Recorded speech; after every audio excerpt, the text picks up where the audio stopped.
Sublette County in northwestern Wyoming has retained its frontier character far longer than other parts of the West, but now it has a problem in common with major metropolitan areas like Los Angeles. It has a smog problem. One of the main ingredients in smog is ozone, and in the case of the Pinedale Anticline, the ozone is caused by emissions from the oil and gas fields. Well, several times in the past few years, ozone levels have exceeded federal limits, and high levels of ozone can cause health problems and in some cases death. The Environmental Protection Agency has given the state 3 years to bring the area back into compliance. The Wyoming Department of Environmental Quality is stumped because this type of ozone, which occurs in the wintertime, is very rare. Researchers from the University of Wyoming are trying to figure out how it forms. Dr. Robert Field is leading that study. He joined our Willow Belden earlier. So to start out with, for viewers who may not be that familiar with this, what is ozone? Well, ozone is a triatomic form of the element oxygen. So it's a gaseous compound found in the atmosphere. When it's in the troposphere, we're pleased to have it there because it protects us from potentially harmful UV radiation. But when it's in the troposphere, the lower atmosphere, it can be harmful to human health. And that's what we're seeing here in Sublette County. Now, you've been doing air quality research in Sublette County for quite a while. Can you sum up what your previous studies have been about there? Well, early on, the first thing we had to establish was why is there ozone in the winter in Sublette County? Previously, ozone had been associated with summer conditions, downwind of large urban conurbations. And for it to happen in the winter was a big surprise. So the first job was to establish where's this ozone coming from. People initially thought that the ozone may have been coming from the stratosphere, then maybe it's being transported from somewhere else.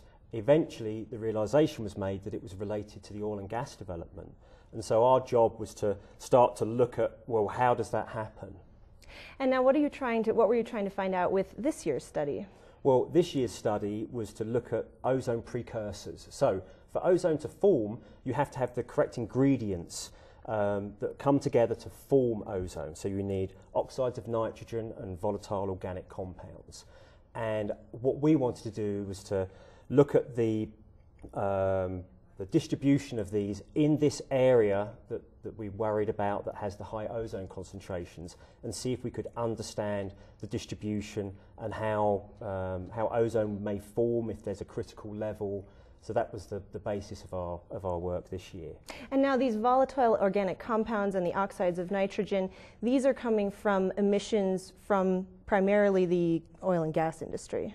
Yeah, but interestingly enough, there are different types of emissions. So oxides of nitrogen come from combustion processes, so drill rigs, motor vehicles, any engines that might be operating.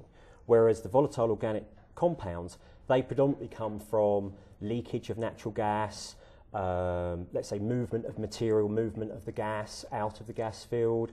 So there are very different sources. And now, so basically you're trying to figure out what the exact science is behind how ozone forms. What combination of these different pollutants need to come together in order for ozone to form? Exactly. We know that the mechanism is a photochemical mechanism, so we know that we need sunlight to drive the reaction. So in simple terms, what happens, we have nitrogen dioxide, which is a nitrogen atom with 2 oxygen atoms. Sunlight dissociates that molecule, there's a free oxygen that then binds with diatomic oxygen to produce ozone.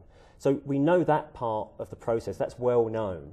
But what we want to look at is the exact ratio between the oxides of nitrogen and the VOCs. Where do the VOCs come in? They're required to make this cycle keep occurring. The VOCs can reconvert nitric oxide, the NO, back to NO2 to keep this cycle and keep this engine and the creation of ozone. So if we know how much oxides of nitrogen there are and how many VOCs there are, then we've got a chance to look at that balance and work out the best control mechanism so that we don't get episodic ozone in the future.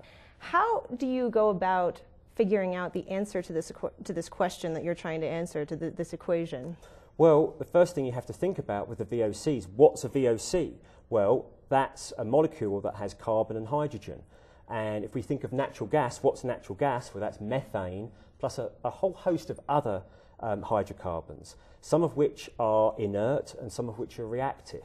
So we want to look at the distribution of those, see where they're coming from, and work out the best control strategy. If we think about it, which compounds would be better to control, the reactive ones or the unreactive ones? So our interest is to look and see if we can find where the reactive ones are and if those sources might be easier to control maybe than some of the other sources. And how are you doing your field work to answer this question? You've got some fancy equipment here that you're using. Fancy equipment, indeed. So we have some fast response air pollution analyzers that we've put inside a vehicle, and we're performing mobile monitoring circuits throughout the development area so that we can look at that distribution.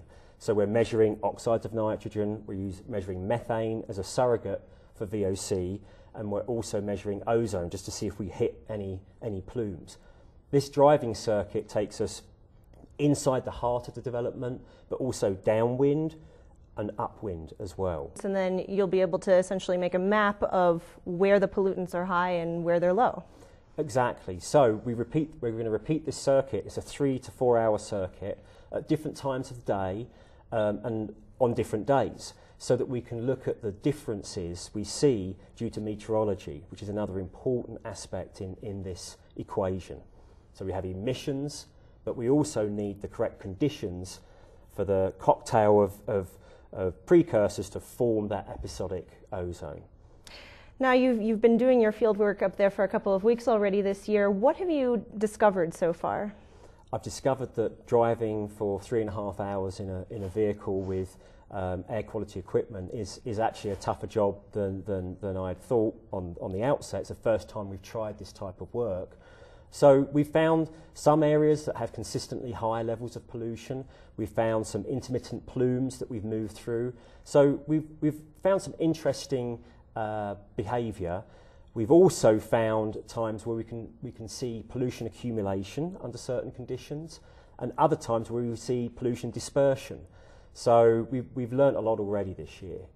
And I'm guessing the areas where you've seen high levels of pollutants have been near energy activity, drill rigs or other facilities. The bigger plumes we found near drill rigs, so where completions are ongoing, so that the flowback operations, the frac operations. So we've picked up significant levels in those locations, but we've also picked up lots of the little emissions all coming together and then pooling together, especially when the atmosphere is squashed down in what we call a temperature inversion. So the design of the study seems to be showing us what we'd wanted to see in terms of the pollution precursor behaviour. Why is this research so important? How will this help Wyoming solve its ozone problem? Well, you have to understand a problem to solve it. So we're still looking at that balance, looking at where can we put our effort to reduce the levels of these critical precursors so that we don't get episodic ozone production. And interestingly enough, this year we have not seen any significant ozone episodes. And so one of the first things that we're going to think about is how is 2013 different to 2012, 2011, 2010 and these other years. So we want to look at meteorology and the emissions and see if we can better understand why the system is now non-productive for ozone episodes. Now, since we've known about this ozone problem, Wyoming's done various things to try to help deal with it. There are certain requirements now for new oil and gas equipment that they have to have certain green features to limit the emissions that might be leading to ozone. They have to come up with plans, things they can do on days where ozone levels are expected to spike. Yeah. And as you mentioned, this year we have not had any of these ozone spikes where the levels of ozone have gone dangerously high. Does that mean the problem could be fixed already? It can be fixed, but it can be rebroken. So until you actually understand that critical level where you will not form an ozone episode, then you're still in the dark. So that's, again, why we're doing our study, to see if we can find it. We might not find that critical level this year, but maybe next year we will find it. And we can also look at other basins that have similar problems and compare the data we've gathered to the data gathered in Utah in the Uinta Basin. The efforts that have been made in Wyoming has made Wyoming a leader in this area. The reductions have been significant, but particularly this year, there's only 6 drill rigs in operation. And before I came to this interview today, I looked back at some old images from 2011, and you can see 14 drill rigs in one particular image. So there's less activity for sure. Now, initially, the Department of Environmental Quality had blocked your funding for this research. Now you're sort of working together with them. What's really going on there? Well, what happens is the state government, they're regulators, whereas the University of Wyoming, we're researchers. So sometimes you have to work out, how best to work together. And I think the reason our funding didn't come through straight away was just a lack of communication that we're trying to put right through this project, because the state government has to do monitoring, and their monitoring is related to compliance with the Clean Air Act, whereas our monitoring is related to research to help us understand the problem so that you can develop the best plan to meet the regulatory objectives. So we're an independent arbiter of data is the way we like to see it. So I think that in the future we're really hoping that we can continue our role to provide them with data to help them make decisions. What's the timeline moving forward? How soon might we have an answer to some of these questions that you're trying to answer about exactly what has to come together for ozone to form?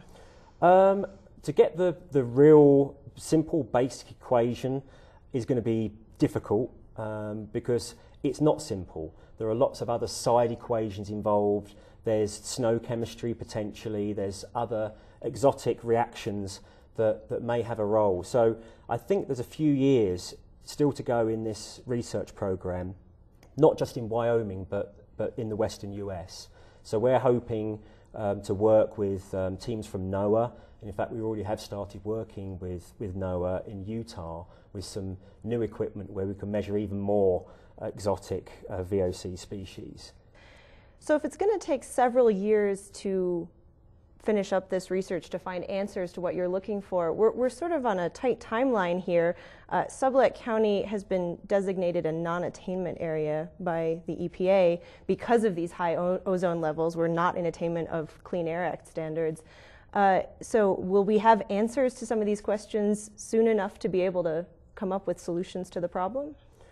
Well, the state regulators have to come up with a state implementation plan, and so they will use their best available information to come up with that plan and instigate measures. So those measures will proceed, but just in the scientific method, as you get better information, better answers, then you can incorporate those in the future. So that's what will always happen in these processes. So our information would form like a supplementary information that can be used. So I don't think it matters if it's 6 months or 3 years or when, as long as the proper information comes and is used. That's the most important thing. Okay, well, Rob, thank you very much. Thank you for the interest. If the EPA is not convinced that the area is no longer threatened by high ozone levels, federal officials could restrict new drilling in or near Sublette County. And in addition, at least 7 new separate natural gas projects are under consideration throughout Wyoming.